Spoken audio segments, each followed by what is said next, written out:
Que no se escucha, ahí dijo que está grabando. Yo creo y practico todo el tiempo esto en mi vida. O sea, esto es parte de la forma de vivir. Yo me planteo, ahorita en esta investigación, me planteo una interrogante desde la formación docente, que en mi doctorado de sobre educación, y estamos investigando sobre el tema de la educación, y me estoy haciendo la pregunta de la formación docente, porque en mi experiencia, esto es lo que le vengo hablando, yo me planteo si hay una forma diferente de vivir en la cual la persona humana, el ser humano pueda vivir en plenitud. O sea, que no sean como que estos, a veces estas casualidades o estas coincidencias, ay, o la suerte de que me pasó algo bueno, la suerte de que pude hacer algo que realmente es como que lo que pretendía hacer y como que la logré, como que es fruto de la suerte, ¿no? Y ese es donde dice el profesor Freddy Millán, están los astros para que ocurran las cosas. Yo creo que estos astros, como él dice, entre esas energías que en un momento dado usted se alinea con desde el punto de vista de su coherencia, de lo que piensa, de lo que siente, de lo que hace. Y en esa coherencia se produce una energía que posibilita que se den de alguna manera. Entonces, yo digo, esa forma de vivir en plenitud tiene que ver con una práctica, una forma de ser, una forma de vivir, una forma de hacer las cosas, una forma de creer, una forma de realizar, que posibilite con que las personas podamos vivir eh, en esa plenitud que podemos llamar felicidad, estado pleno, estado de conciencia, estado de plenitud. Podemos definirlo, pero entonces yo esa pregunta me la llevo a la formación docente. ¿Puede el docente en formación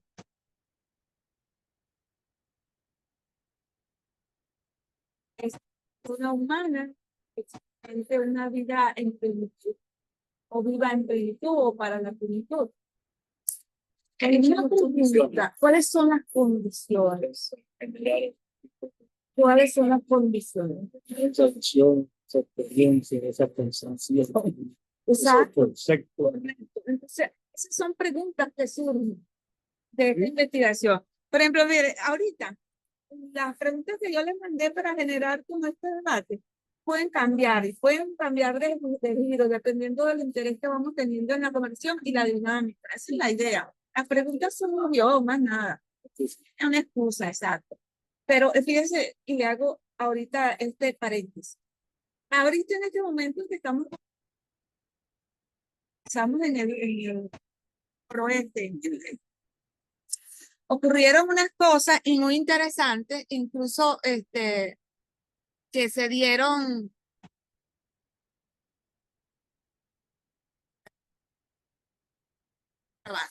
Estoy grabando, aquí lo veo.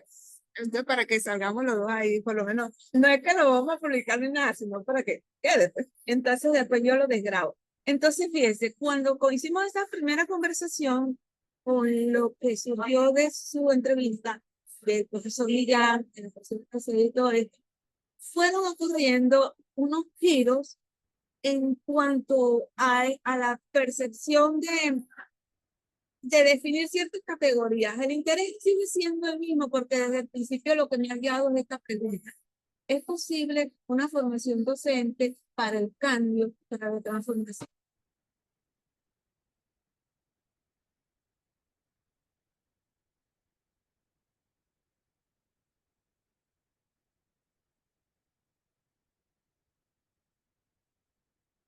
Precisar un poco lo que es la plenitud, Ah, que darle contorno a la plenitud. Hay mucho contorno. eso es, este es el punto interesante. No, que mucho. Es una de las preguntas básicas de la filosofía. Por supuesto. Por ejemplo, está el existencialismo, que él dice que no existe contorno previo, sino que la persona tiene la libertad para crear. Y solo cuando es libre puede crear ese contorno. El contorno se lo crea a la persona. tiene potencialidades desde las dificultades, venciendo las dificultades, y solo en eso, en la medida en que se enfrenta con lo que es, con las limitaciones, con la muerte, y la principal limitación, frente al que llama el existencialismo, el Sartre, Jean-Paul Sartre, que es la esposa o la pareja. La esposa que no la pareja, Simone de Beauvoir, una de las precursoras del feminismo. Entonces ella habla, ellos exponen la necesidad de universalizar esa concepción de vida en la que las personas no se sientan limitadas por las dificultades, sino que la vean como retos, ¿sí? Para desplegarse, para desplegar las potencialidades que los sistemas sociales inhiben, normalmente. Porque cuando habla usted de plenitud, por eso le preguntaba ya de contorno. Buscando un poco en su formación, y que yo conozco un poco también, Carl Jung. Jung habla de arquetipos. Hay unos arquetipos universales que existen y que dan eh, explicación o comprensión a la forma de vida. Exacto. Y que además no se entienden con la razón como único instrumento de conocimiento, sino que necesitan de otras dimensiones, las personas, que es la sensibilidad, eh, en los demás, eh, la capacidad de diálogo, el respeto por el otro, porque el concepto tradicional de razón como instrumento es para utilizar a los otros como simples medios. Uno de los conceptos más usados de la razón. Pero la razón es una facultad, tampoco se puede suprimir. Poco porque lo contrario sería caer en la simple improvisación, en hacer lo que usted piensa que puede hacer sin tener ningún límite, que sería igual que el exceso de razón. O sea, el exceso de intuición, si es que puede haber exceso de intuición.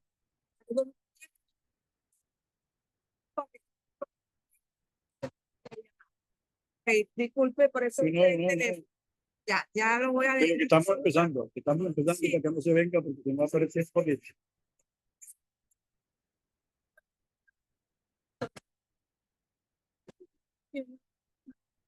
La idea es hacer un diálogo y sería bastante agradable también poder decir así. O sea, si es que ella está aquí, no hay problema.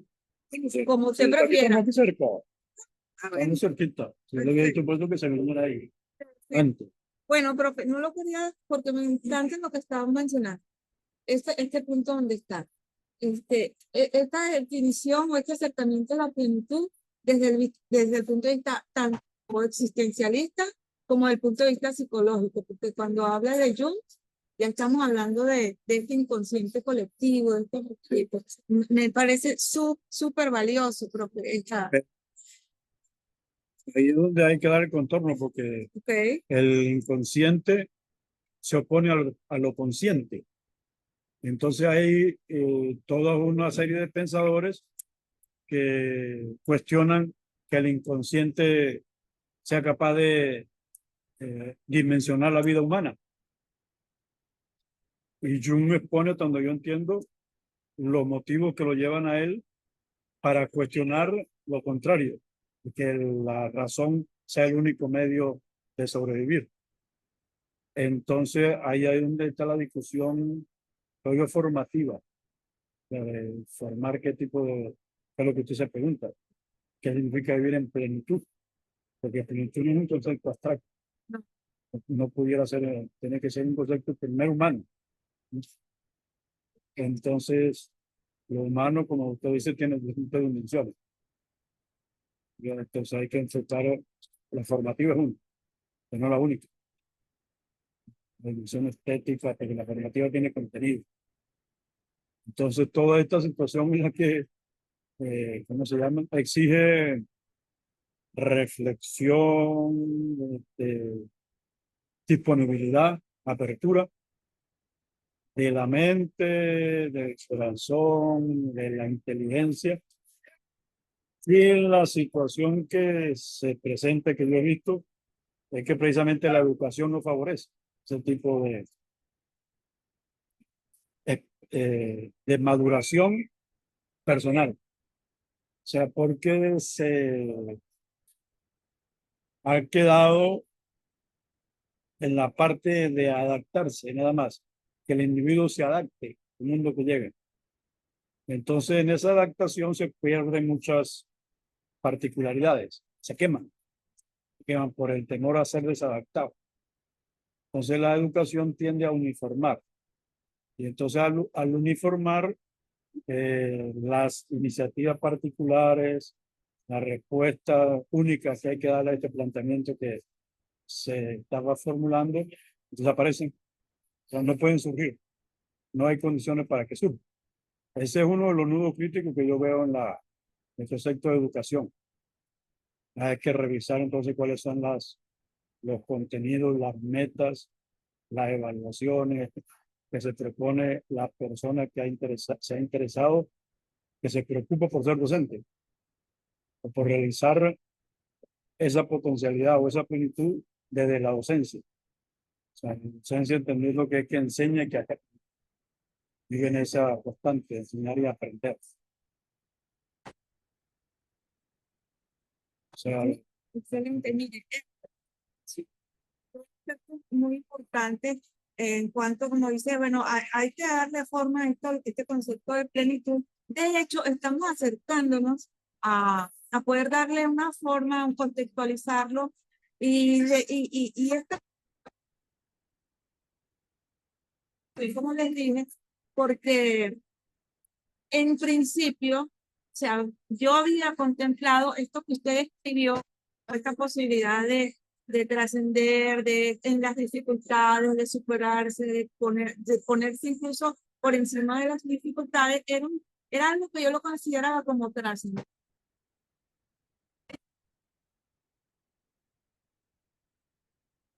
Entendí que en esta categoría hay mucha limitación en cuanto a poder hacer una definición de la categorización por las dificultades mismas que el término implica desde el punto de vista filosófico. Entonces, el lenguaje, las imprecisiones del lenguaje y todo esto. Entonces, ese giro surgió a partir de allí y por eso ahora yo, en vez de trascendencia, estamos hablando de plenitud desde el punto de vista antropológico, si se quiere, como la definición más precisa, desde ese giro antropológico. Igualmente, el ser del que yo empecé hablando se ha ido definiendo más ahora como persona humana por las mismas razones.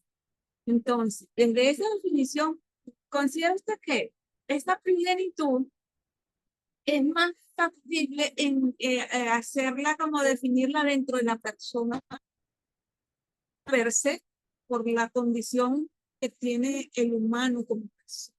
Es más factible que si es posible lograr un acercamiento diferente, porque la factibilidad también es un término.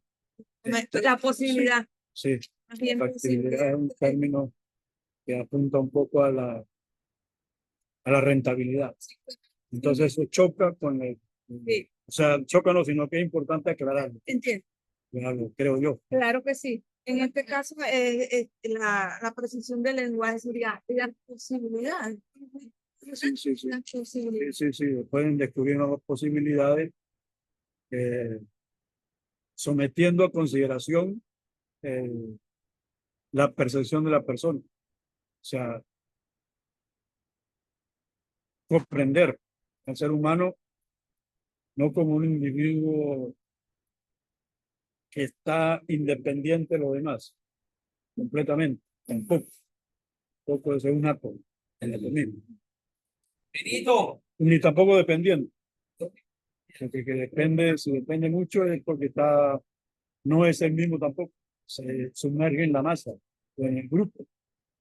Desaparece también, tiende a desaparecer y no da respuesta. No puede una dar respuesta en una función.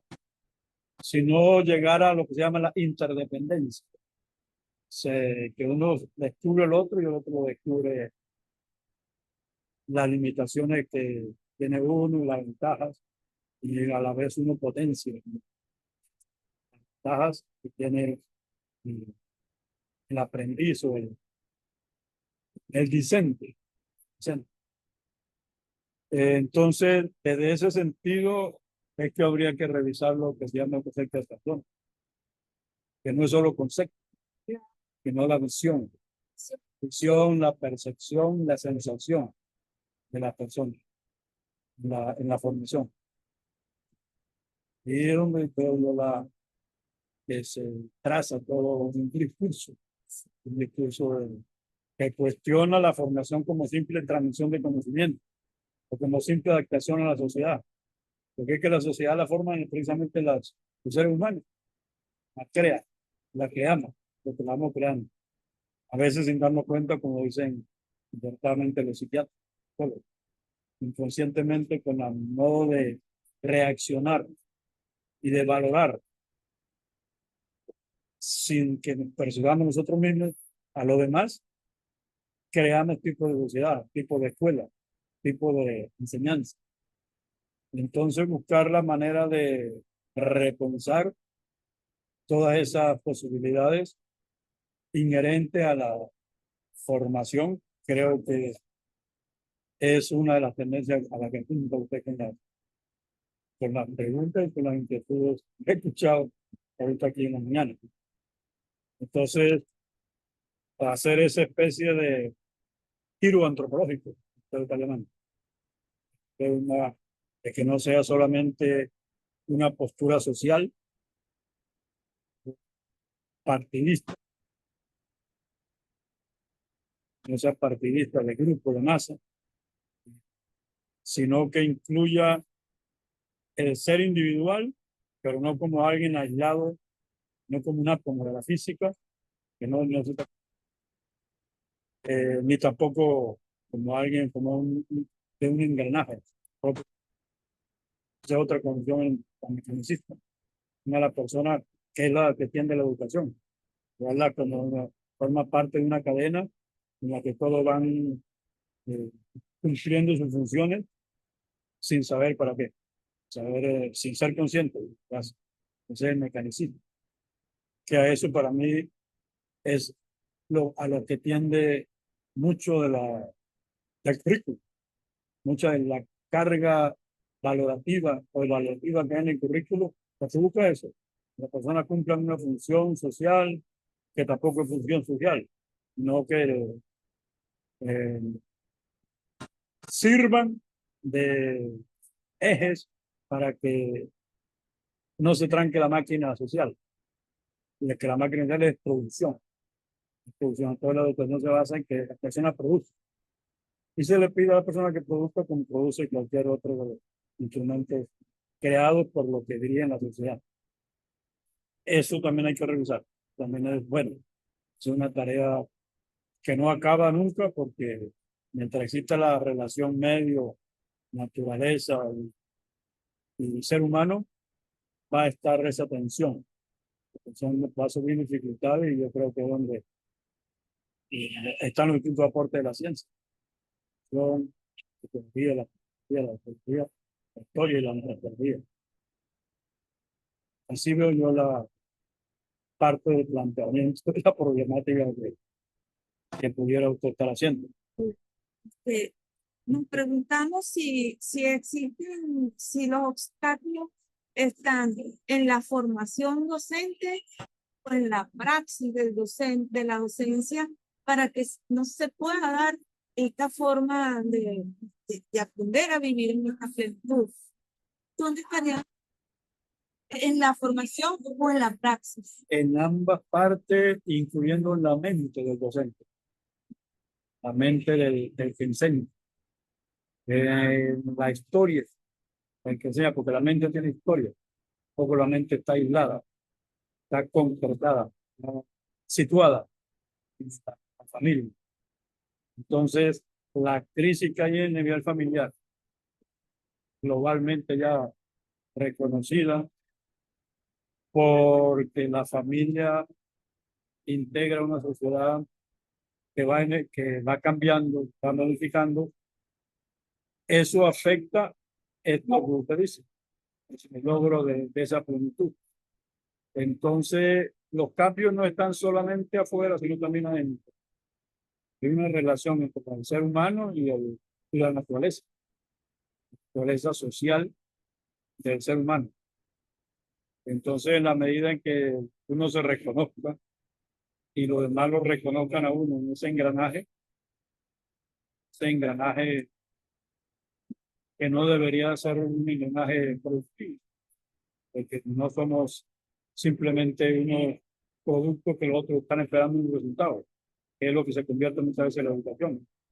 Las personas que trabajan ahí se preocupan es por mostrar resultados que les piden para satisfacer, no se sabe exactamente qué demanda, que en última instancia son las demandas de las empresas del mercado.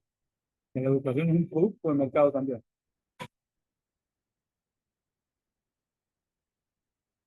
Eso es otro planteamiento. Lo que pasa es que es muy amplio. Entonces no sé cuál sea otra pregunta.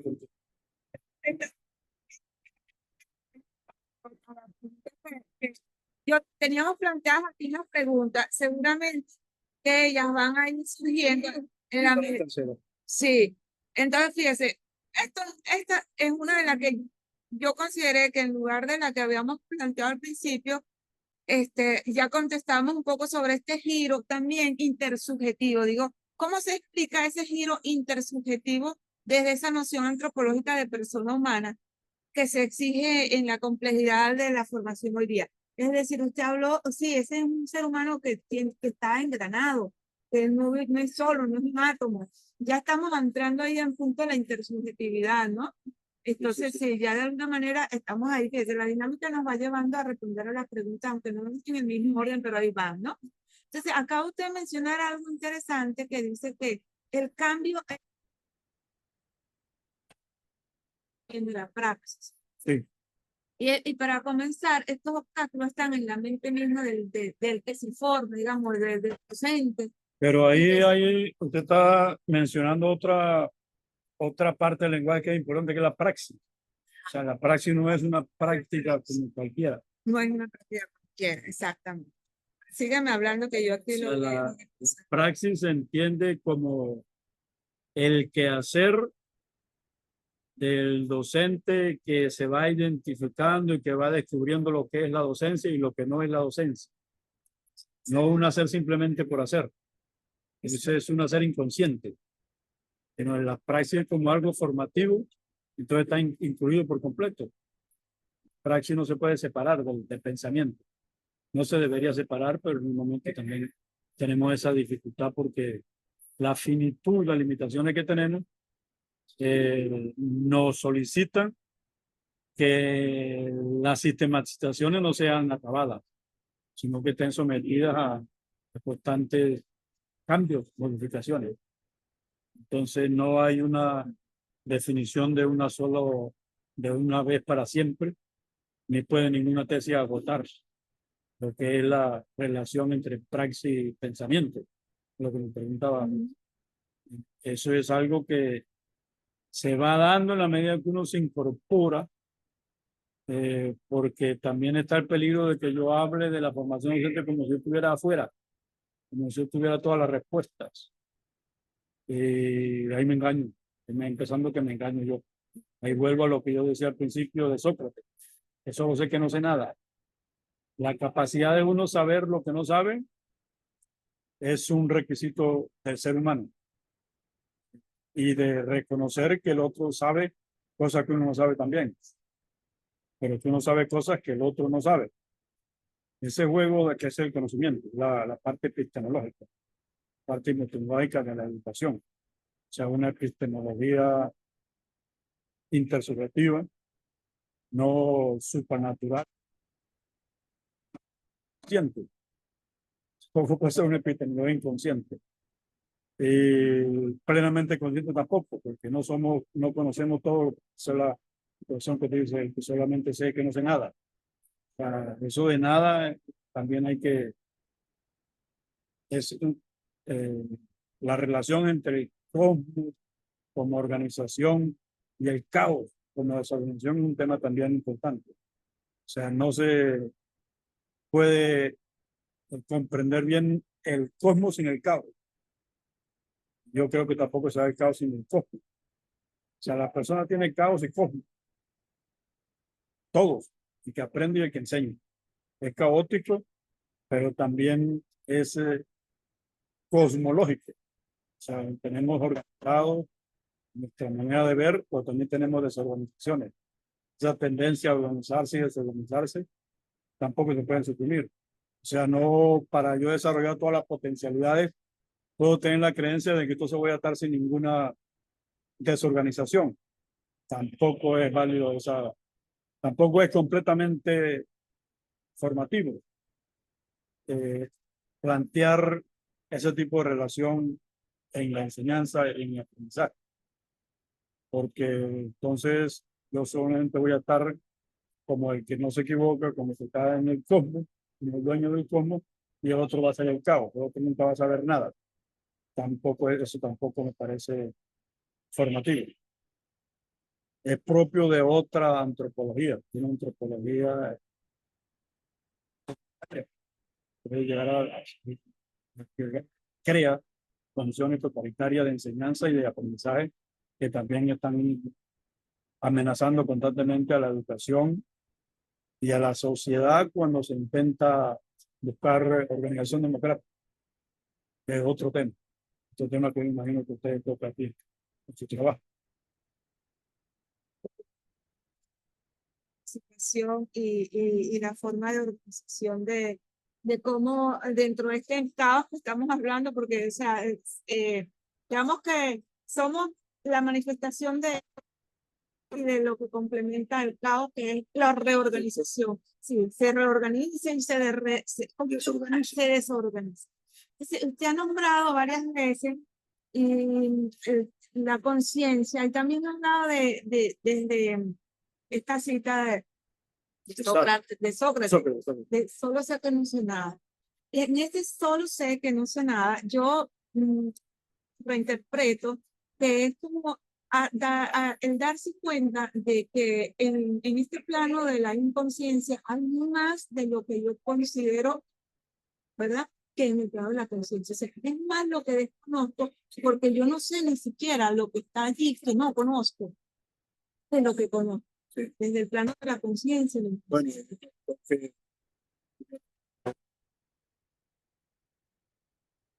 pensativo. Porque dice, lo primero que tengo es que confesar una mentira. Y es decirle de dónde vengo. Porque yo no sé de dónde vengo. A mí me dijeron que yo nací de unos señores, que nací en un lugar, pero a mí no me consta eso. O sea, yo nunca, y no puedo saberlo.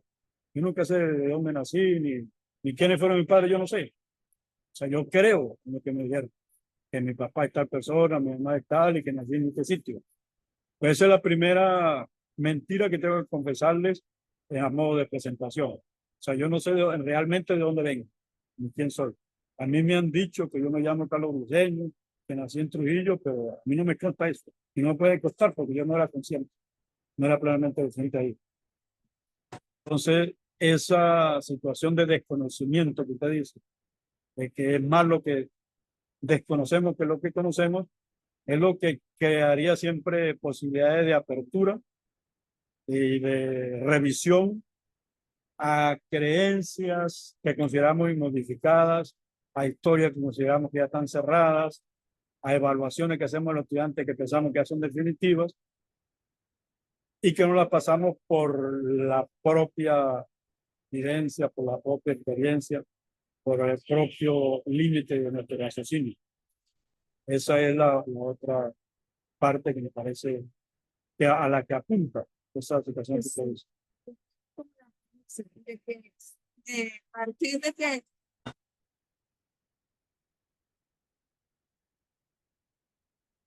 porque adelante mi profe, bienvenida.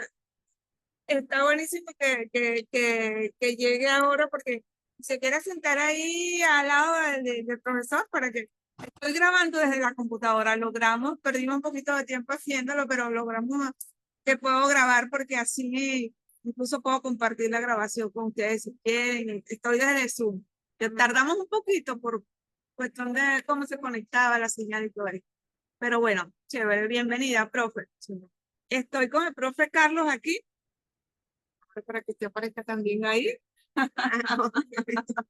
Bueno, porque yo la dejo grabada y después les compartiré. Porque yo ahorita estamos en Zoom. Es como Zoom para mí, puedo quedarme todo el tiempo que quiera, ¿no? Bueno, entonces no tenemos mucho, tenemos como un platico que comenzamos, la verdad, no mucho. Y bueno, podemos, yo le dije al profe, mira, si llega la profesora, porque podemos incluso hacer secuencial, hacer simultánea la entrevista, si usted prefiere. Y si no se quiere quedar un ratito más, y la hacemos aparte con usted, ¿cómo prefiere usted? No, sí, o sea, ustedes dispongan. Hay la preferencia, hay la posibilidad de que usted elija. Profe, pero yo debería ser la que vaya a buscar ese café o ese chocolate. Ahí o allá abajo. Yo le doy poco. Sí, yo le doy. Claro, y así ponemos a María Fernanda al día. No, eso sí, un poco. Yo tenía un rato allá abajo, pero dije, debe estar arriba. Y para la profecita, Un marroncito, sí. Miren, usted sabe cómo le debe gustar a ella. Y usted No, ese abajo hay solamente. pero aquí sí hay otros sitios que son buenos por eso. Sí, marrón. Y aquí los cafecitos, si usted se quiere tomar un cafecito de aquí. ¿Usted quiere ver? Yo ahorita no, todavía no. No, más tardecita sí. Pero ahí son buenos, yo los probé aquí, son buenos. en la pastelería. Sí, son buenos. Sí, sí. No. Entonces, bueno, estamos aquí, mi profe. Bienvenida. Entonces, libre. Esto es un diálogo. Pero no, que con este diálogo poder ser, más bien, aunque hemos compartido un guión de preguntas que son más que todo para orientar, obviamente, y les decía profesor, tampoco espera que es una estructura así tan rígida, ¿no? La idea es poder ir compartiendo desde profundizando los tópicos que se conversaron en la discusión socializada, pues, como para dar más hondura a las categorías que tú vas trayendo. Correcto. Sí, entonces, por ejemplo, yo ahorita estoy con el profe, estamos aquí y tengo aquí pantalla para poder tener idea de No sé si eran las mismas. No, no son las mismas, pero también te puedo poner en contexto. Ajá. Te puedo poner en contexto, porque, como le decía al profe, ahora como investigadora, desde la última encuentro que tuvimos con el foro, la discusión grupal, también con la entrevista con el profesor Millán. Y es que, en principio, fíjense que ahorita vas a encontrar que yo las preguntas que estoy haciendo siguen en el mismo contexto de la formación docente, la posibilidad del cambio para una pedagogía a otra, entre comillas, que posibilite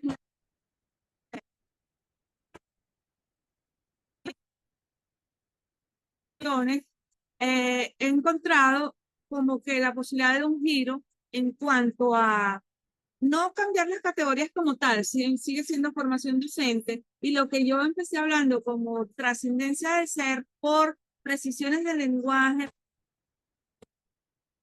terreno filosófico, hemos llegado a que en un giro antropológico de hablar, por ejemplo, de plenitud, es una posibilidad mayor, más potente, digamos, tiene más fuerza, más potente desde el punto de vista de la investigación, de poderlo precisar y todo eso.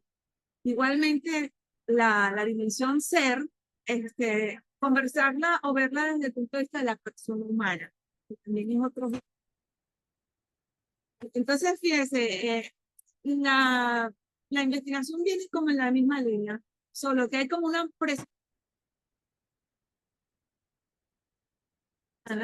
para poder ahondar más, por ejemplo, en las preguntas que tienen que ver con qué es lo que, por ejemplo, cuáles son las condiciones necesarias para una formación, para el cambio, la plenitud de la persona humana.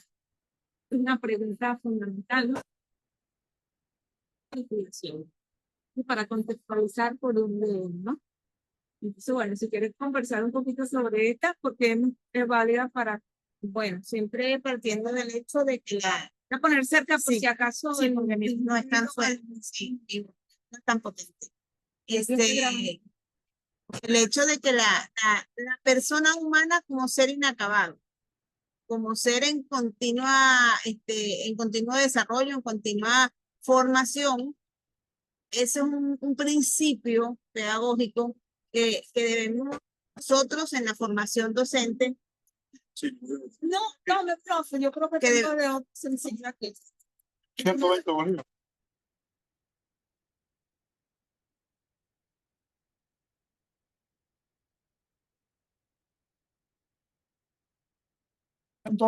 Si no tiene sencillo, yo tengo que ir a careta.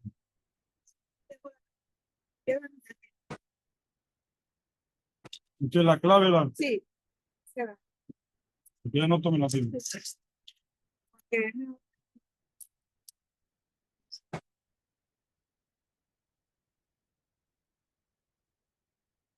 Promedio americano y papel. sí, Es muy económico.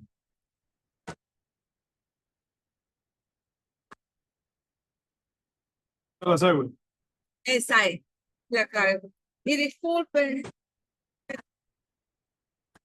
puede llegar a todo. Bueno, el principio pedagógico de que la persona es un ser inacabado, y porque es un ser inacabado, es decir, que está en continuo hacerse. Si nosotros partimos de esa educabilidad del hombre, de la mujer, la educabilidad del ser humano, el hacerse persona en el tránsito de su vida es algo permanente y que también es susceptible de enajenarse o de alienarse la persona bajo ciertas circunstancias.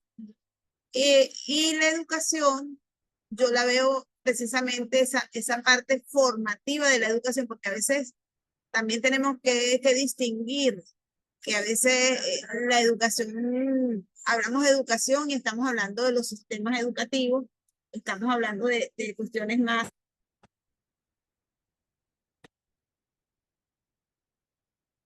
Cuando vamos a la formación del ser, ya caemos en ese ámbito de el quehacer pedagógico del docente con la misma persona y a nivel, o sea, no solamente de impartir un currículum, sea oculto o sea declarado, sino cómo se entabla esa relación persona a persona del docente y del vicente, que estamos formando un profesional de la docencia.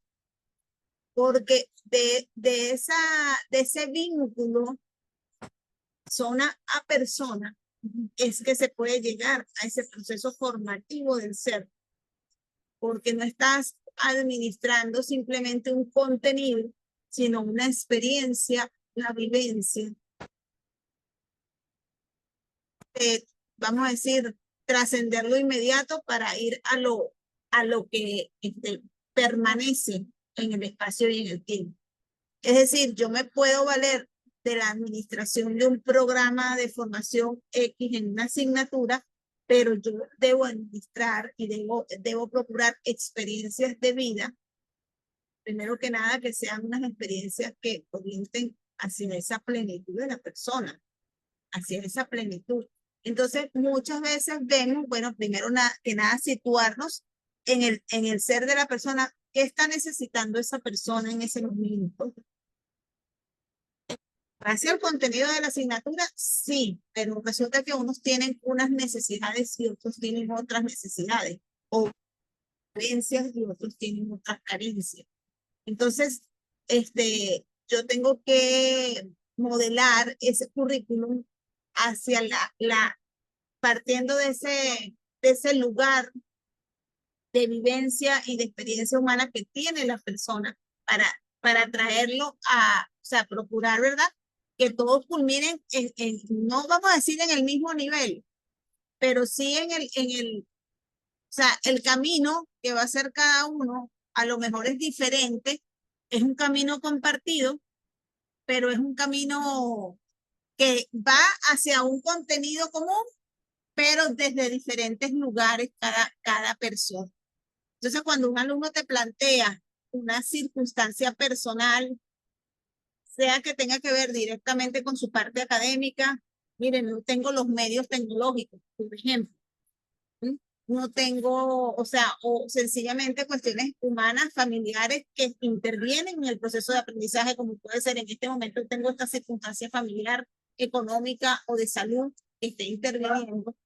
Eso también tú lo tienes que incorporar a su proceso formativo del ser persona, de entender que muchas veces tenemos que hacer elecciones entre lo bueno y lo mejor. Las elecciones en la vida no es entre lo malo y lo bueno, sino dice qué decisiones tenemos que tomar o cómo vamos a ser responsables con este cometido aquí y cómo vamos a cumplir. Porque la vida son, para mí, la vida son retos, son momentos de uno superarse. Entonces, el currículum no va transitando en una llanura plana totalmente sin problemas. El currículum se va dando en circunstancias personales. Y es allí donde se necesita de esa persona humana del tutor, o sea, de esa humanidad del tutor, para saber dónde debemos apretar o dónde debemos exigir y dónde debemos transigir para que ese currículum se siga administrando pese a la adversidad que se presente en ese momento, porque estamos en un país de adversidades. O sea, ahora más que nunca lo hemos aprendido, que estamos siempre como tratando de remontar la cuesta tecnológica, de servicios, de transporte, lo que sea, X, contingencia. Entonces, la persona, hay siempre, como digo yo, hay que salvar a la persona. No puedes perder a la persona. No puedes ser docente, o sea, no puedes ser docente, formador de docentes y que tú desanimes a alguien a superarse como persona. Entonces, si tenemos el norte claro de que estamos hablando de un ser humano, de una persona que está en construcción y que necesita de ti para esa formación humana, creo que podemos nosotros siempre tener el discernimiento claro de resolver todas estas contingencias. Eso porque muchas veces nos preocupa el cómo, porque parece que fueran como unos ideales de perfección que estamos diciendo en la docencia y realmente sabemos que el ejercicio docente no está exento de dificultades y de limitaciones. Pero si no perdemos ese norte de que no estamos, o sea, siempre digo, nosotros no tratamos con mercancía, nosotros no tratamos con objetos, nosotros tratamos con personas. Y ser persona es ser en relación. Y la primera modelaje o la primera formación que se da es cómo yo me muestro como persona, como tutor, como profesor, para que el otro también tenga donde mirarse, donde reflejarse, y ahí vienen los conceptos de la mismidad, de la unidad, y de la nuestredad. Cuando el alumno se siente acompañado por el tutor en su circunstancia per se a toda la adversidad, allí hay una nuestredad, allí hay una vivencia, allí hay una empatía.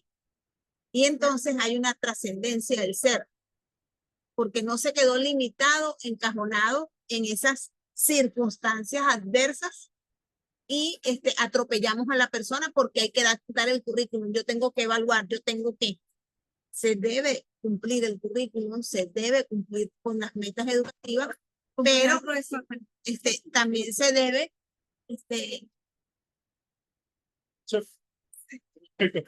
sí, sí. Aquí está la mitad para usted, mire, porque le voy a llevarle. Tiene que servirse usted la mitad. Porque... Tranquilo. Sírvese ahí. ¿Cómo? Sírvese su Dios. Este es el número de la cocina, por si acaso. Sí. Bueno, no, decíamos esto, ¿no? De que Azúcar, yo traje para la señora la otra y voy a obligarla a que tome la mitad. ¿No tome café usted? Sí, toma, profe. Dele, toma. No, es que... vamos a echar toda esa azúcar. ¿Quiere azúcar? ¿No se toma café? Yo, Para todo esto.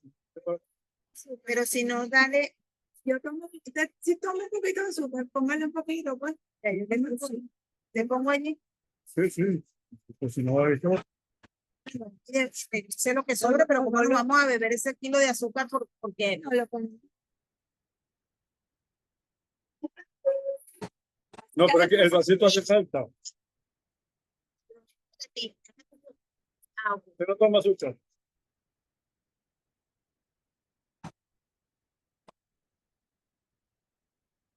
El azúcar, el azúcar es un problema. Sí, sí, ya, yo estoy aprendiendo Sí, yo también.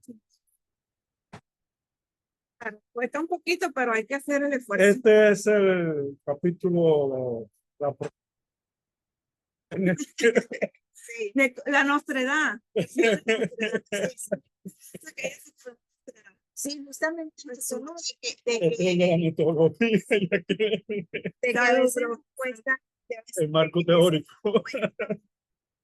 este, trascender, digo yo, o a lo que es el aquí y el ahora inmediato administrativo.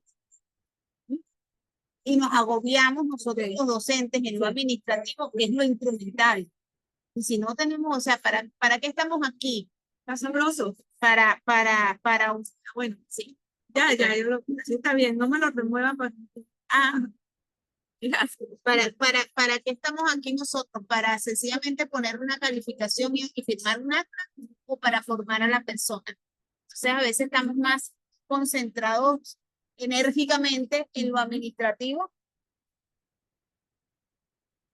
que en ese trato de la persona. Y no se trata tampoco de que porque está la persona vamos a descuidar la excelencia académica. O sea, es esa conciliar esos dos elementos de dar una educación de excelencia académica, pero sin deshumanizarla y con el norte en la formación.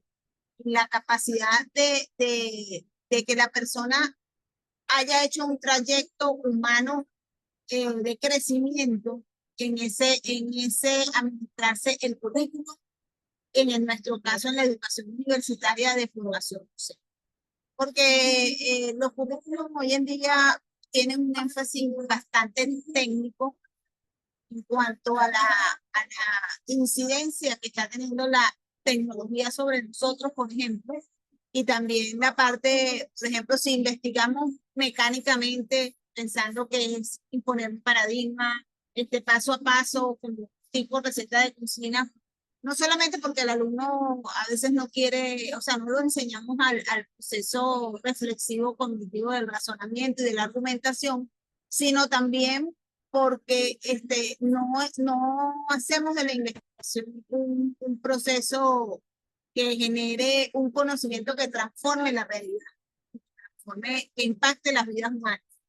Entonces, ahí es donde yo digo que está la formación del ser, en ese saber hacer lo que tenemos que hacer, pero en primer lugar a la persona, tanto la persona del alumno como la persona del docente y como la persona que estamos atendiendo, porque él se está formando, el alumno se está formando para atender a otros alumnos. O sea, él tiene que tener una experiencia, normalmente yo digo, nosotros somos los docentes, o sea, aprendemos a ser docentes de los docentes que tuvimos. Siempre tomamos referente. Entonces, esa referencia tiene que estar actualizándose para que no se quede en el pasado anquilosada, para que no se quede en el pasado en una enseñanza tradicional, sino como hoy en día los alumnos nos perciben a nosotros que estamos lidiando con la tecnología, que estamos lidiando con toda la crisis socioeconómica que vive el país, pero al mismo tiempo nos perciben centrados como personas, nos perciben optimistas, nos perciben sensibles ante las problemáticas. Como lo que leí hace unos días atrás, que me impactó mucho esa frase. Tú eres el papel que recoge del piso, tú eres el que deja la mesa arreglada, tú eres el que cuando sale te despides. Es decir, eso es lo que vas enseñando y mostrando de ti. Entonces, esa es una pedagogía del hacer, ser persona. Esa pedagogía del hacer que me pareció interesante. Había una pregunta para usted más adelante, pero se van concatenando. Igualito yo ahorita voy a buscar. Pedagogía del hacer es, ¿cuál es el conflicto o dónde está el obstáculo? ¿Dónde encontramos los obstáculos para que se lleve esta pedagogía del hacer en unas condiciones de la precarización de la educación, de la complejidad del contexto social venezolano hoy día? O sea, los obstáculos están en la praxis pedagógica o están en la formación. O sea, ¿por qué cuestionamos como si esto no se estuviese ocurriendo, se estuviese haciendo?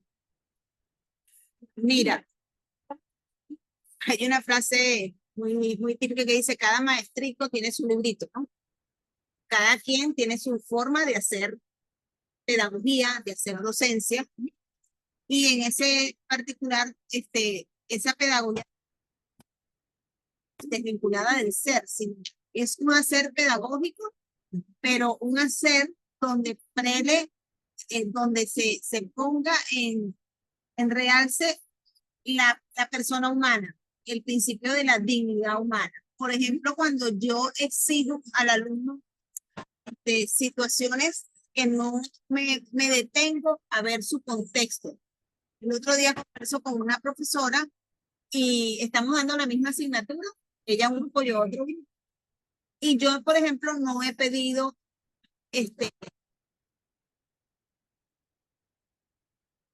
line. Y me quedó como esa cuestión de que, bueno, ¿será que el alumno piensa que es menos formal porque yo no estoy pidiendo algo impreso? O sea, me quedó como esa, o sea, porque dicen, no, que tienen que entregarme con los costos que hay hoy en día. O sea, ¿qué alumno tiene una computadora en su casa? ¿Qué alumno tiene una impresora? Todo lo que supone, yo he corregido como 6, 7 versiones, imagínate que las 6 o 7 versiones las voy a pedir una empresa. Entonces me pongo a ver y a veces es también lo que tú estás exigiendo. Entonces esa pedagogía del hacer, yo la veo, es contextualizada en qué tenemos para trabajar, con qué podemos trabajar, qué podemos aprovechar de lo que hay. O sea, el docente tiene que contextualizarse en la realidad propia y del estudiante y decir, vamos a hacer con los recursos que tenemos, vamos a aprovechar al máximo. Y también eso es una formación, porque estamos en una formación de contingencia, de situación de adversidad. Entonces, no decir no puedo hacer porque no tengo esto, no puedo hacer porque no tengo lo otro. ¿Qué puedes hacer?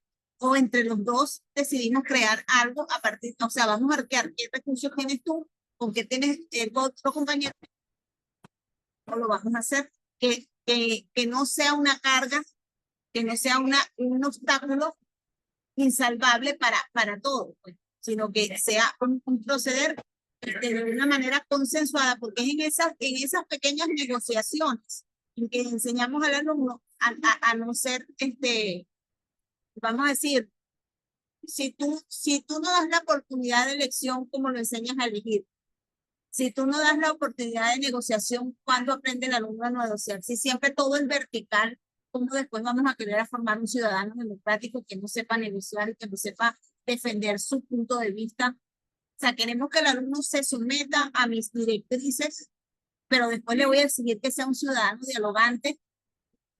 O sea, no puede haber esa inconsistencia. Eso está unido en esa pedagogía del hacer. En esa pedagogía del hacer yo me estoy jugando cómo estoy formando a esa persona en relación con las demás para que tenga consideración del contexto y de la realidad y de que sepa también exponer su punto de vista para mediar una solución que sea, que no oprima a nadie, pues, que sea la mejor solución posible.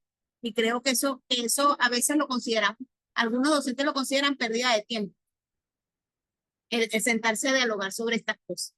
O sea, yo traigo un puesto, una solución y aquí no se discute, seguimos para adelante. Y el alumno se queda en silencio y acata, pero hay un vacío porque no se estableció ese vínculo a la persona.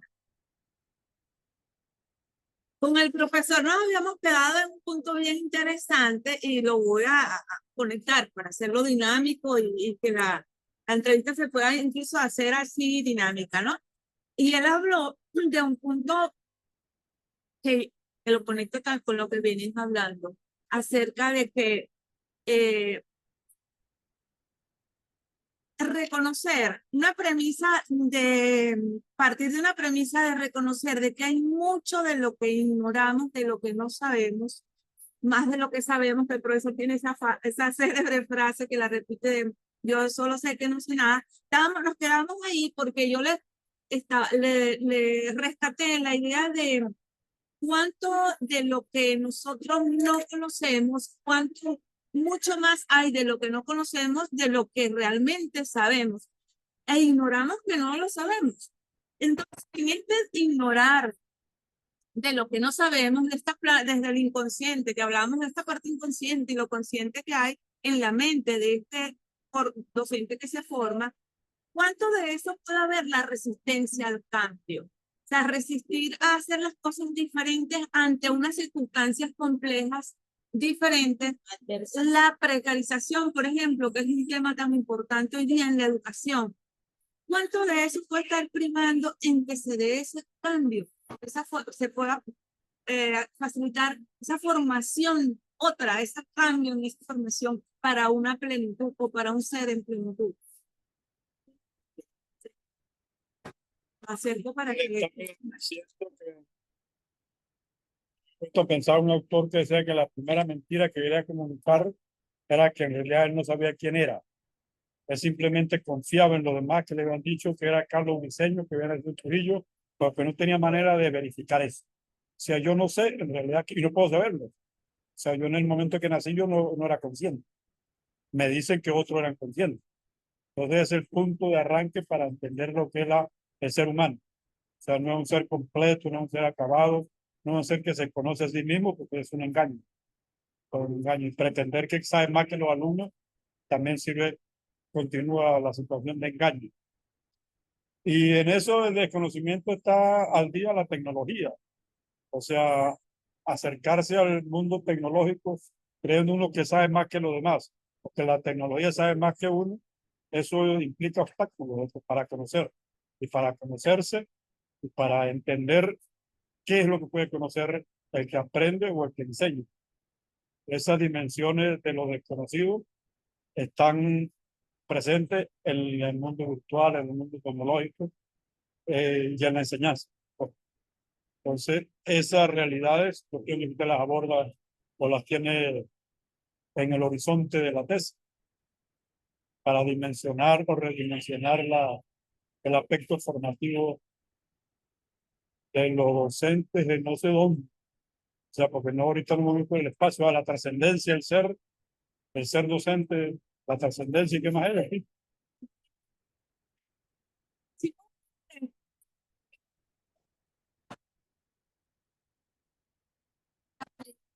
de la persona. Estamos como que hicimos ese tipo antes. Okay. Entonces, nos ponemos en el contexto de que hay una persona humana que necesita ser formada y que sí es posible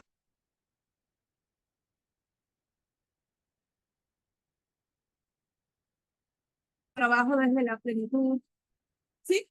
Sí, yo considero, me parece que ese punto que aborda aquí el profesor Carlos sobre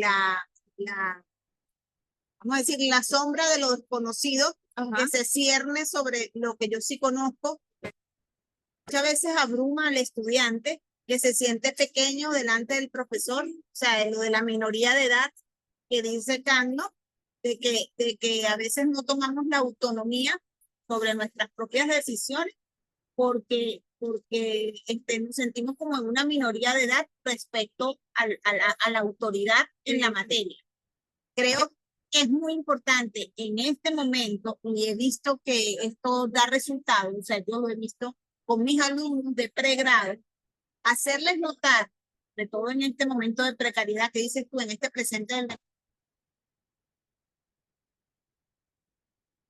que esta situación de fuga de cerebros, de fuga de profesionales, es para ustedes el gran reto, porque ustedes ahora más, vamos a decir, más apremiantemente van a tener que asumir posiciones que de no haberse dado esta crisis estarían ocupadas por otras personas. O sea, ustedes van a tener que llenar un vacío laboral, de una fuerza laboral, y no les va a dar tiempo de formarse si ustedes se toman esto con mucha... O sea, tenemos que estar en un proceso de continuo crecimiento personal para asumir rápidamente funciones que de otra manera, en un proceso normal, en que no hubiera esta fuga de cerebro, quizás nos llevaría años para, bueno, estamos aquí mientras estos cargos están siendo ocupados, yo me voy preparando el relevo la y generación de relevo. es la contingencia. Estamos en permanente contingencia. Entonces vemos a personas que no están suficientemente preparadas en cargos muy importantes porque es que no hay quien lo haga. Yo les hago notar ese sentido de lo desconocido. O sea, hay quien es atrevido y asume el cambio y no se da cuenta de la magnitud del reto que no está tiene las competencias. No, ni siquiera es consciente de esa carencia. Entonces, se trata de hacernos conscientes de esas carencias. Nosotros no, pero tenemos una vivencia y una experiencia, hacerles ver que en algún momento también nosotros tuvimos que asumir retos de formación personal que nos llevaron a asumir esos cargos y esas posibilidades, pero que en este momento donde nosotros vamos a darles una batuta a ellos tienen que tener ese coraje y esa valentía para asumir ese reto de formación personal, desarrollo personal, en su crecimiento tanto profesional como en lo humano. Porque muchas veces, yo le digo yo, no es tanto lo que profesionalmente, la experticia que tengas o los años de servicio que tengas, sino ese saber conciliar un equipo, vincularte, comunicarte, o sea, volvemos al hecho de la persona, ser persona en educación para poder formar a otras personas. No podemos, aquí no estamos dando directrices ni orden de mando, no es una formación estilo militar. No. Sí.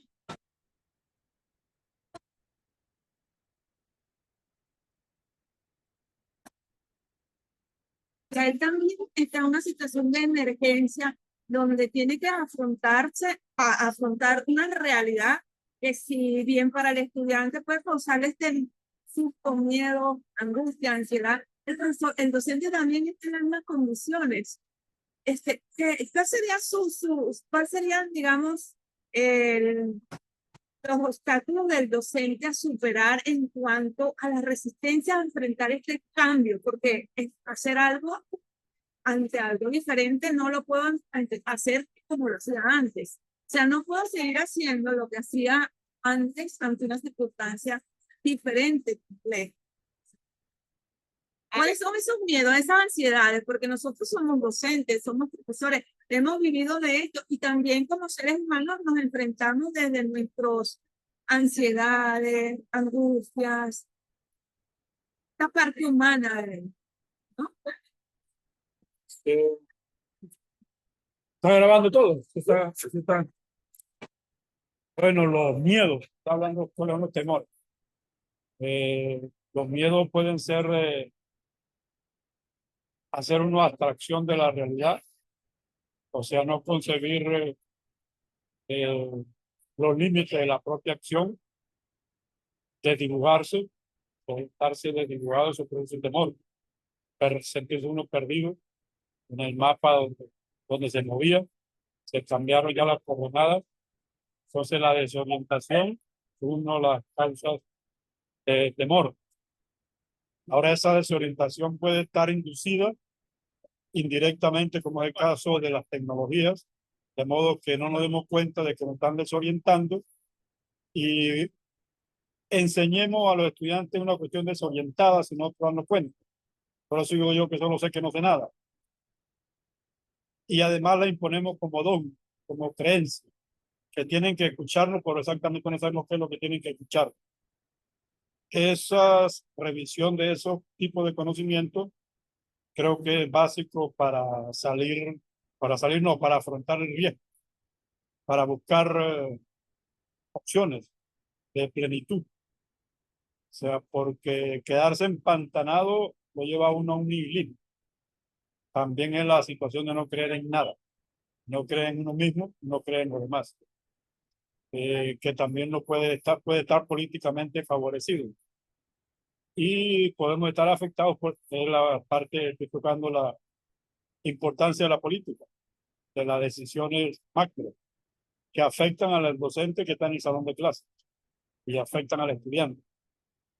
Y ante los cuales la respuesta educativa es comunicar esa inquietud, no quedarse solo con esa inquietud ni el docente ni el estudiante, sino investigarlo, eh, compartir la situación, porque si no acabamos en un nihilismo. O sea, nos desconocemos todos, se desconoce qué es la otra tendencia de la tecnología que puede apuntar a desconocer al docente, a desconocer el trabajo que hace el profesor. El profesor llega a considerar que la tecnología puede sustituirlo, que es más inteligente que él. Y ese es un desconocimiento del rol del docente. O sea, un desconocimiento antropológico que apuntaba usted. Se sustituye la herramienta tecnológica por el aporte que hace el humano a la tecnología, porque la tecnología la maneja los humanos.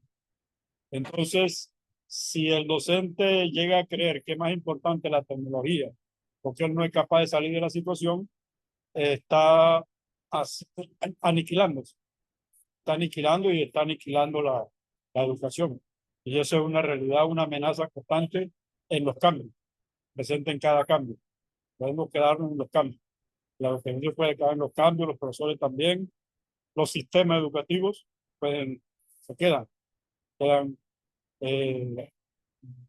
intencionalmente por parte de los que planifican y dogmáticamente por parte de los docentes porque no son capaces de tener esa apertura. Entonces siguen entendiendo que la educación hay que adaptarla, que el individuo tiene que adaptarse a un tipo de educación y la educación está totalmente dirigida a acabar con la organización que favorece a la persona. Entonces se crea toda esa situación de nihilismo que puede ser conducido, como digo yo, en medio de este desajuste producido por los cambios sociales, políticos, económicos, globales, porque es una realidad global, una realidad del ser humano, no es solamente de los países dependientes, utilizando la terminología clásica de independiente y dependiente, sino que es una realidad que ahorita está afectando a toda la población. Entonces, el problema educativo es un problema global, no es un problema simplemente de estar en el aula o de que se pone en crisis lo que enseña el docente a un grupo, no, sino que es una crisis de lo que hace la persona en la sociedad. La escuela es para mí una micro sociedad. Entonces, ese afrontamiento de los cambios eh, hay que abordarlo teniendo presente la precariedad de la persona y la precariedad de los medios de enseñar, pero también las posibilidades que surgen de la precariedad. Deberían surgir posibilidades mientras exista eh, personas que se consideren, que puedan considerarse en medio de estas situaciones con respuestas distintas. Uno puede estar repitiendo lo que dijo mi abuela, que es uno de los problemas de la educación, que la educación se considera muy realizada cuando repite lo que dijo mi abuela hace 60 años. Yo me siento orgulloso de hacer lo que decía mi abuela. Mi abuela me curaba una pierna partiendo un helecho y echándole aceite, entonces yo sostengo que esa es la mejor cura que existe. Y no hay manera de que me convenza de lo contrario, porque mi abuela, que era la autoridad, lo decía. Ya el concepto de autoridad con la tecnología y con las relaciones mundiales está en otra situación. Entonces, todo este tipo de nuevas situaciones que usted plantea con los cambios, hay que abordarlas con mentalidad de que uno está cambiando, el entorno también, pero que no hay respuesta definitiva. O sea, la respuesta definitiva no la tiene nadie. O sea, el que intente darla es porque o considera a los demás inferiores o piensa que los demás no se dan cuenta de lo que él está haciendo. Entonces, todo eso son abordajes que yo creo que toca la autoridad del docente, la autoridad de los medios de enseñar, los límites del conocimiento, el concepto del ser, de lo que se siente, lo que siente, lo que puede percibir el que enseña y el que aprende. Eso no está aislado ni es una cuestión meramente abstracta. Puede verse así y se ve por distintas percepciones, y eso es lo que estudian los psicólogos. Toda el manejo inconsciente que hacen siempre, incluso está ya estudiado también los que dirigen los medios de las tecnológicas, que hacen manejo de las personas, de los temores al cambio con este tipo de ideas que debería de buscar discutir, como digo yo, el docente, en su medio, con su situación, con los que están interesados en aprender, seguir aprendiendo. Quiero recomendar varios elementos que ha dicho el doctor en diseño, porque me parece muy interesante esa parte donde él dice que el docente pierde su sentido de cuál es su papel allí, cuál es su rol. Se desdibuja el docente y por lo tanto no asume vamos a decir, ese rol motorizador del cambio del ser en relaciones cambiantes. O sea, estamos en un momento donde todo todo está en movimiento, todo es incertidumbre, y entonces la persona del docente, como ser humano, siente también temor, siente también desorientación. Pero ¿cuál es, vamos a decir, cuál es nuestro norte o cuál es nuestro horizonte para no perder esa, es como diríamos, estamos en una nave, tripulando una nave, y nosotros somos los que vamos a dirigir la evacuación en momento de emergencia. Entonces, ¿por dónde vamos a salir? Y mantener un poco la coherencia para dibujar el contexto. Quiero decir con esto, la importancia que tiene también la parte reflexiva en la formación del docente. Cuando yo comienzo las clases de filosofía de la educación de pensamiento pedagógico, siempre, o por ejemplo ahorita que estoy en sociedad y educación, le digo, bueno, estableceme una relación, o sea, que sociedad y educación, ¿cuál es la relación que existe entre esos dos elementos? O bueno, ¿para qué es la educación? ¿Cuál es la finalidad de la educación? ¿Adaptarnos a la sociedad o transformar a la sociedad? Siempre pongo a los alumnos como en ese dilema que empieza el debate. Unos dicen, no, hay que adaptarse, no, hay que transformar. No, las dos cosas, no. Yo le digo, para luego traerlo a este escenario de cambios y decir, bueno, ¿cuál es nuestro rol como docente en un escenario de incertidumbre? ¿Adaptarnos o transformar? ¿En qué medida nos tenemos que adaptar y en qué medida tenemos que transformar? Y ahí quiero traer yo el elemento de Aren con la natalidad.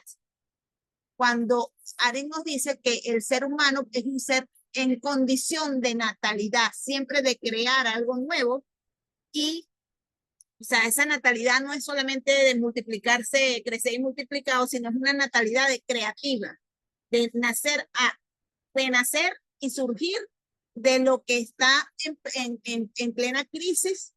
Y, por ejemplo, en el sentido educativo ya lo dice, como que la nueva generación tiene que traer al mundo su aporte. Y nosotros como generación formadora no podemos truncar esos aportes, sino que tenemos que posibilitar, darle ese voto de confianza, tenemos que ser ese elemento que haga emerger esa natalidad de lo nuevo. Es decir, yo lo asocio mucho con la esperanza. El docente, y fíjate el renacer de la sociedad, y fíjate que lo tiene Freire con pedagogía de la esperanza.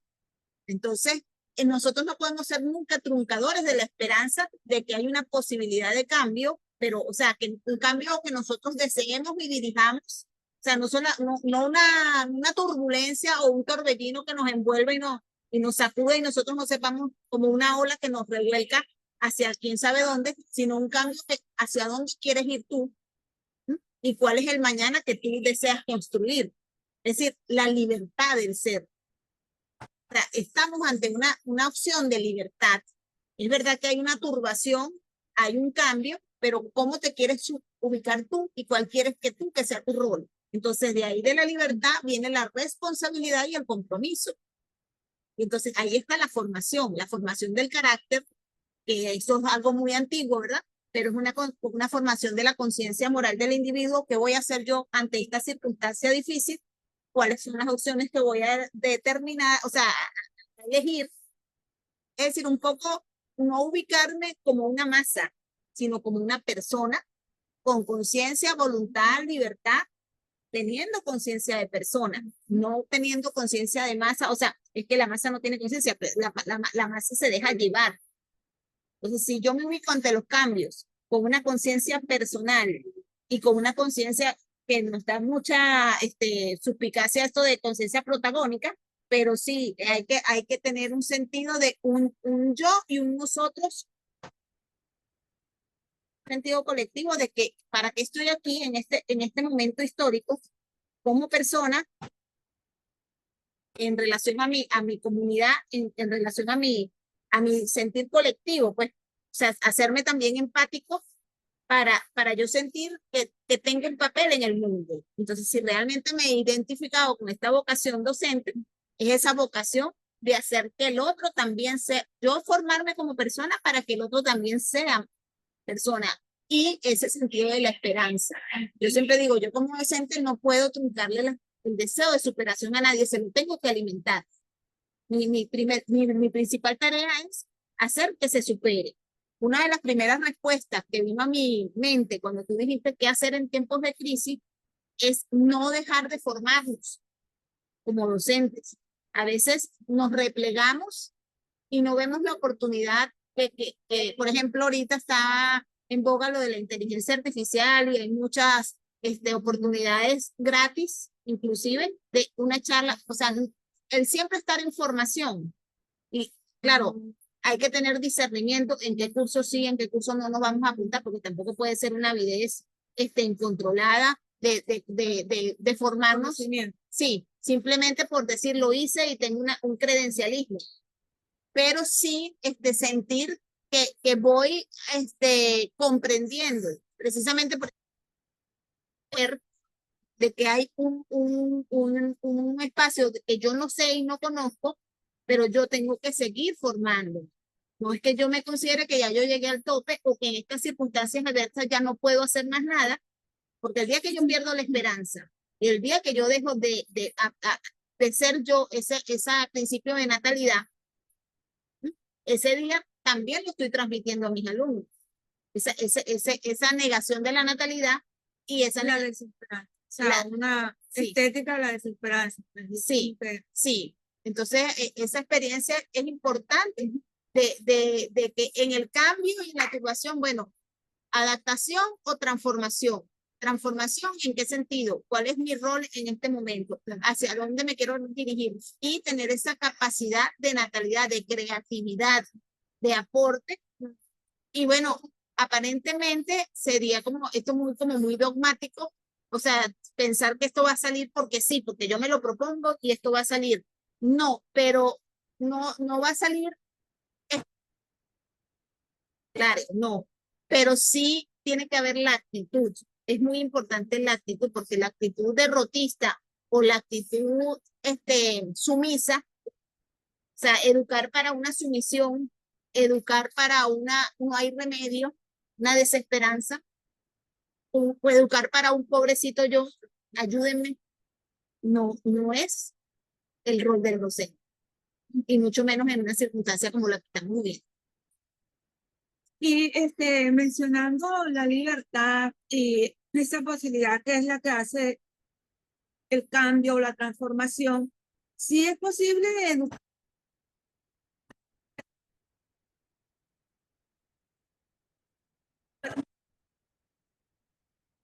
con la libertad. Es como, todos queremos el cambio y todos queremos tener libertad, todos queremos elegir, pero a la hora de ver lo que está aconteciendo con nuestra formación y vemos cómo nos seguimos quedando anclados en lo tradicional y en lo clásico, ¿Será que podemos hablar de que sí se puede educar para libertad, pero la libertad plena, esta que de verdad permita afrontar los cambios con deseos de elegir nuevo y no quedarnos en el miedo a la libertad de salir del plano del, digamos, de lo conocido, el confort? O sea, porque el cambio produce como este temor a perder el confort, ¿no? A lo desconocido. ¿Podrá enseñarse o formarse para libertad plena? Opción u otra posible para que la persona humana pueda aprender a vivir en libertad plena, ejercer la libertad plena. Eso para mí tiene que ver con lo que te manifesté anteriormente. Si yo como docente en mi espacio de aprendizaje no doy la oportunidad de elección, de ejercitarse en el diálogo y en la convivencia, o sea, la libertad yo la veo muy vinculada en lo social a lo democrático. O sea, dar esa oportunidad así sea de equivocarte, pero a elegir se aprende eligiendo y a ser libre se aprende, pues nada, tomando esas opciones de compromiso, de plantear nuevas alternativas. O sea, si yo no doy ese espacio de libertad vamos a decir, en mi aula, en el desarrollo de mi asignatura, en mi relación interpersonal con el estudiante, es decir, que todo lo doy hecho y todo lo doy predeterminado, obviamente que no va a haber un aprendizaje para la libertad, va a haber un aprendizaje para la sumisión. Entonces, eso en principio como una actitud básica de la relación. ¿Me ubico como un docente vertical o me ubico como un docente horizontal de diálogo, una relación dialógica? Y esto nos lo explican también cuando vemos andragogía, y sobre todo en esta formación docente tiene que ser una formación andragógica, de donde hay un alumno adulto responsable que tú tienes que establecer un diálogo de que los compromisos. O sea, cuando vamos a hacer una excepción, porque tú me vas a pedir mire, profesor, no puedo hacer esto, bueno, ¿qué me propones tú? O sea, no dar tú siempre la solución, sino bueno, traes ¿Qué negociación para hacer? la negociación, la posibilidad de dar ese espacio al alumno de ser ese protagonista de la solución. Eso también es libertad y ese temor, ya se atrevió a decirlo, o sea, ya se atrevió a plantear su situación personal. Eso es un gran paso. Ya se dio ese espacio, pero si yo corto ese proceso y le doy la solución, no estoy dando el segundo paso. Ahí lo veo yo. Profe, ¿quiere agregar algo sobre ese particular? Bueno, primero la libertad no existe en ninguna parte. La libertad no se da. Para educar para la libertad está determinada. Bueno, Sartre decía que la persona está condenada a ser libre. Para eso no necesita educación. Para eso necesita que la persona que actúe y que conviva. Pues es Sartre. Si cada uno es único y cada uno afronta sus retos, por eso le decía que hay que contextualizar eso de plenitud. Porque si yo estoy, como él dice, todos estamos con... El animal es libre, porque hace lo que quiere. El animal es libre, en el sentido de que hace lo que quiere. La persona no puede hacer lo que quiere si no cuenta con lo que quieren los demás también. Y no puedes tampoco contar con los demás si él no sabe lo que quiere. Entonces, esas contradicciones son propias del conocimiento. Son problemáticas epistemológicas. Existe la propensión a querer mostrar que ya una persona está educada cuando alcanza un título, que una persona es libre cuando alcanza un título, cuando realiza un logro, cuando obtiene un logro. Pero ese logro puede ser muy externo completamente a él. Puede haber estado buscando un título porque le dijo la mamá, o porque le dijo el papá, o porque le dijo el gobierno. El país necesita ingenieros. Entonces yo me siento realizado porque soy ingeniero porque me metí, me propuse esa meta.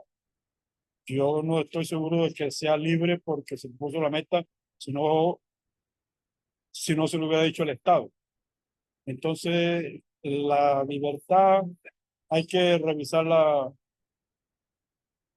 de manera sensible, individual, vinculada al entorno, o sea, descubrir uno lo que sabe y lo que no sabe para ver hasta qué punto es libre, porque la libertad no es una respuesta tampoco que se obtenga así nomás. Es como una tensión que se va dando, creo yo, una dificultad en la atención, en una respuesta ante las tensiones. Y sí, para eso se educa, pero la pregunta es, por ejemplo, yo me siento libre, me suicido. Eso soy libre, yo se me suicido. Al terminar la educación, puedo considerar libre. Estoy tomando, yo digo que ya no me interesa vivir porque he visto que no vale la pena. Entonces no sé si un docente tendría que no viva, o que viva. Bien. Entonces la libertad tiene límites. La libertad tiene límites, dice Eric Fromm. El miedo a la libertad, o sea, el miedo a ser uno mismo, pero está en una sociedad, o sea, uno no está aislado. Puede aislarse, aún en la educación.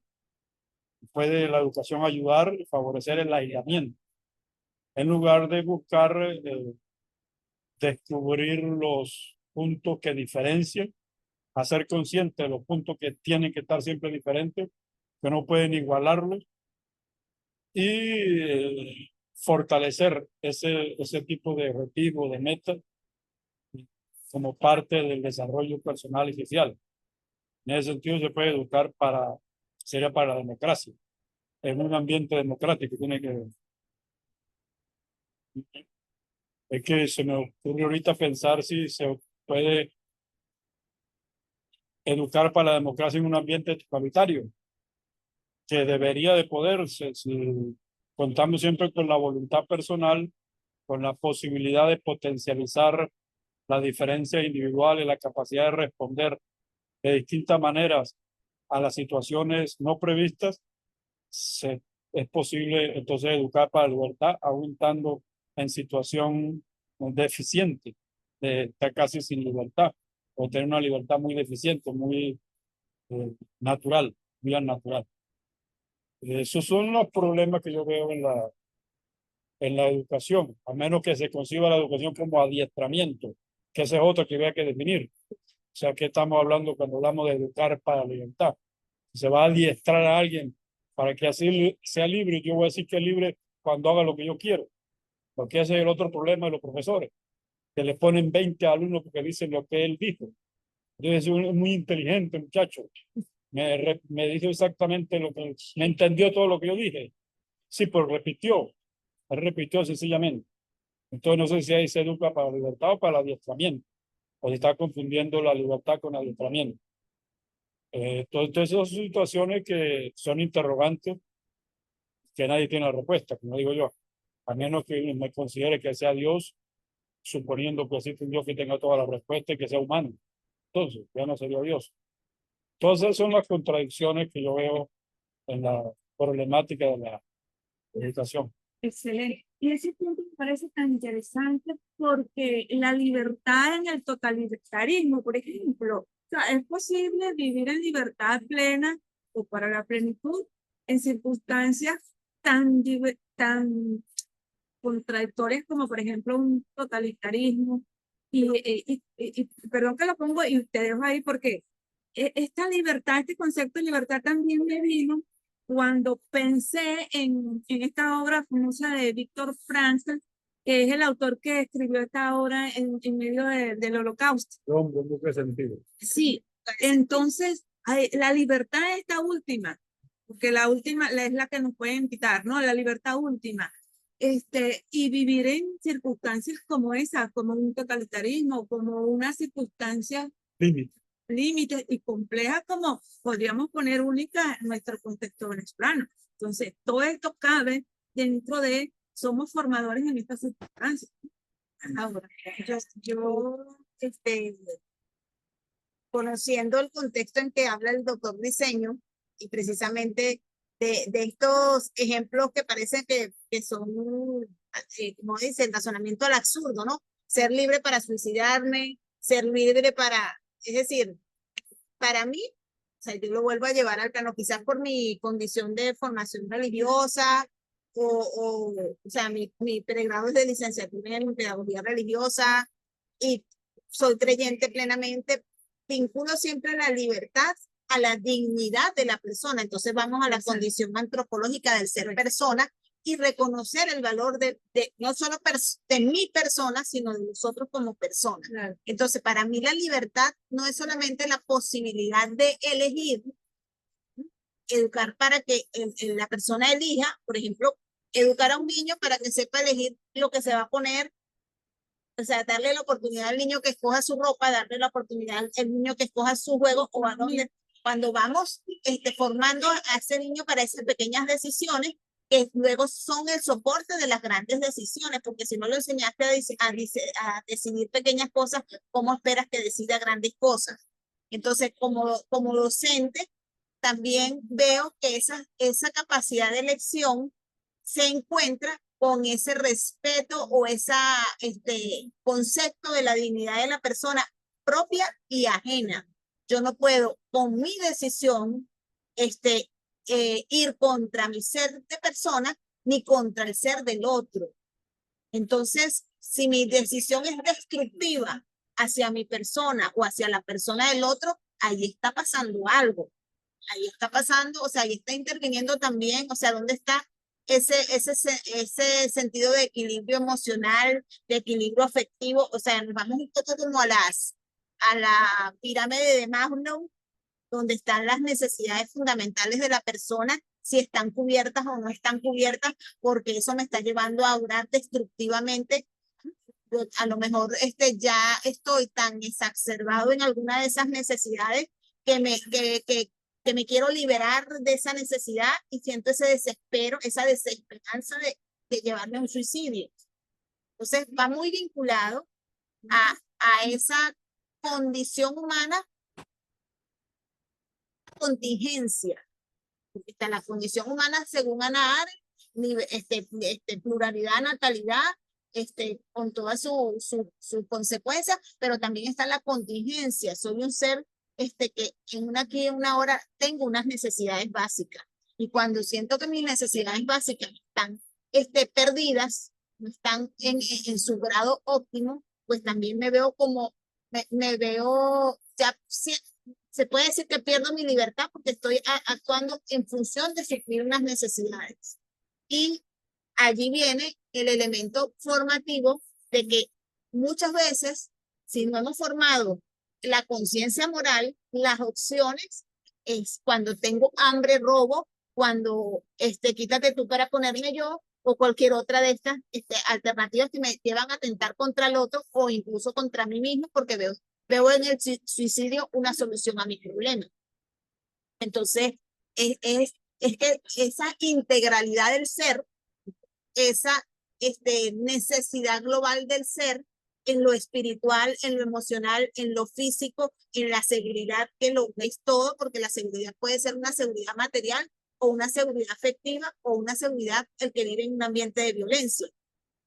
Entonces, si yo, formador de formadores, no también nos llevo al estudiante de docencia a tener la capacidad de valorar esas contingencias que está viviendo ese alumno en formación, que yo como docente la vive el que se está formando como docente, y está a lo mejor de pasante en un aula, la va a ver en sus alumnos también. Todas esas contingencias y esas situaciones que llamamos que están limitando esa libertad, están condicionando esa libertad. Y entonces no son, o sea, como artífices de una libertad, de crear posibilidades de libertad de la persona, pero no estamos libres de esas contingencias y no todas las respuestas son iguales para todos, porque no hay una respuesta única. Entonces, en esa praxis de la libertad está la dimensión de la dignidad, que es fundamental. Y y que yo digo, es la importancia de la formación humanística y de la formación también humana del docente en cuanto al equilibrio emocional que tiene que tener el docente y el manejo de las necesidades. O sea, hay mucha complejidad para ese tema de la libertad. O sea, ahí entra en juego el aquí y el ahora, la situacionalidad y también la parte filosófica, porque fíjate como el profesor, doctor Briceño nos está como poniendo sobre el tapete. Bueno,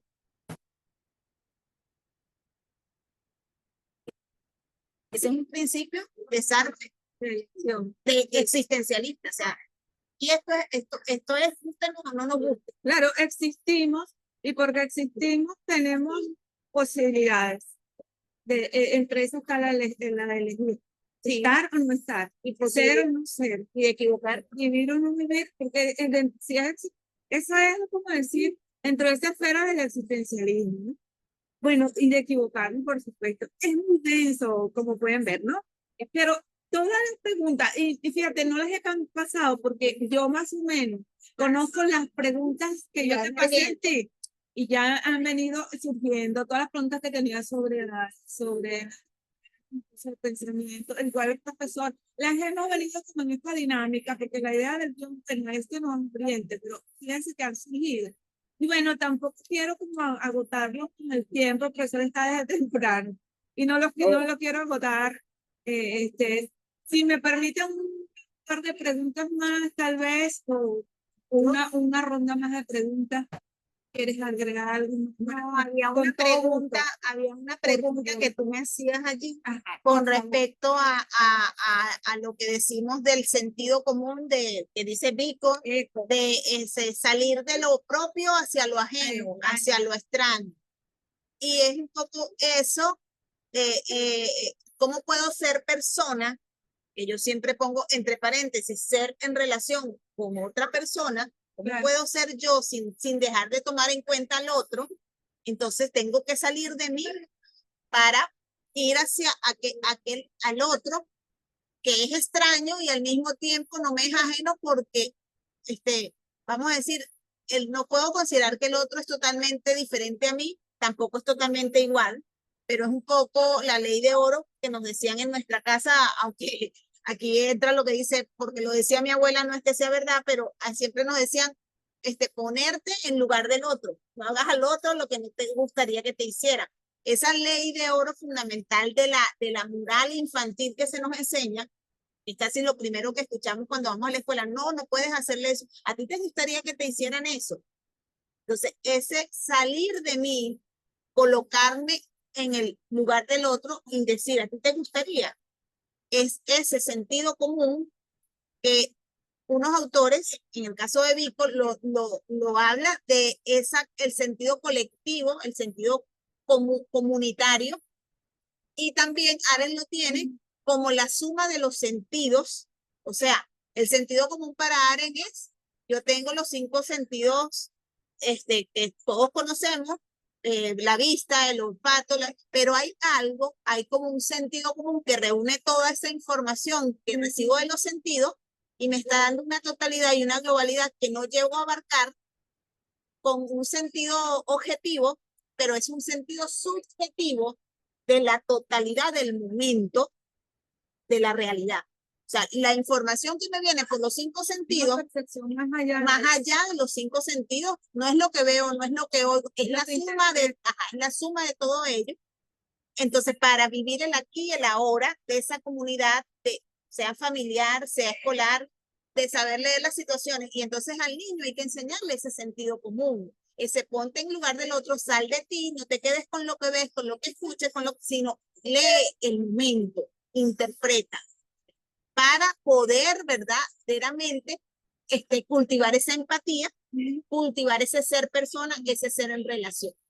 Pero eso nos lleva al diálogo, y lo que yo te decía son las experiencias, tener el espacio de poder primar en ese diálogo. La batería no preveía eso, porque sí traje cargador, pero no creo que haya dónde poner. Ahí había que... Allá en la otra mesa.